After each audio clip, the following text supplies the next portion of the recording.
If you want to lock a OneNote page from editing, especially when you're tired of accidentally moving notes around while scrolling with your mouse or stylus, this video is going to help a lot. I'll show you the simplest way to make your content feel frozen in place, and I'll also show you the best built-in security option if you want to protect an entire section. If this tutorial helps, make sure to hit the like button and subscribe for more quick software tips like this. Alright, let's jump in. First, it's important to know that OneNote does not give you a true password lock for a single page by itself. So if your goal is to stop yourself from accidentally editing one page, the best workaround is to turn that page content into an image. Start by highlighting the notes or text you want to protect. You can take a screenshot of that content, or if you already have the page block laid out neatly, you can export or capture that block as an image. The idea here is to convert the editable text into something static that OneNote can display, but not edit like normal text. Once you have the image ready, go back to your OneNote page and delete the original editable text box. This step matters because if you leave the text there, it's still fully editable. After that, paste the image back onto the canvas where the text used to be. Now your notes will still look the same, but they'll no longer behave like editable text.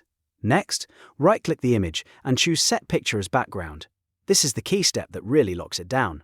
By setting the picture as the background, you're telling OneNote to pin it into place so it won't be moved around as easily while you write, scroll, or use a stylus.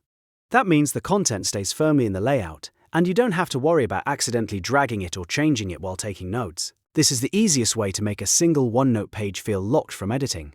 Now, if you want actual protection with a password, here's the second method, and this one applies to the whole section rather than just one page. Right-click the Section tab on the left sidebar. That's the category or folder name where the page is stored. From the menu, click Password Protect this section.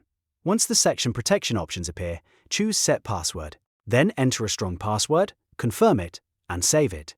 After that, the entire section becomes locked, and anyone who wants access will need the password to open it again. This is a much better option if you want to protect sensitive notes, private information, or school and work documents that you don't want people opening by accident. So to recap, if you want to stop editing on a single page, turn the content into an image and set it as the background. And if you want stronger protection, lock the whole section with a password. Hopefully that makes OneNote a lot easier to manage. If this video helped you, please like the video and subscribe, because I'll be posting more simple tutorials that save you time and frustration. Thanks for watching, and I'll see you in the next one.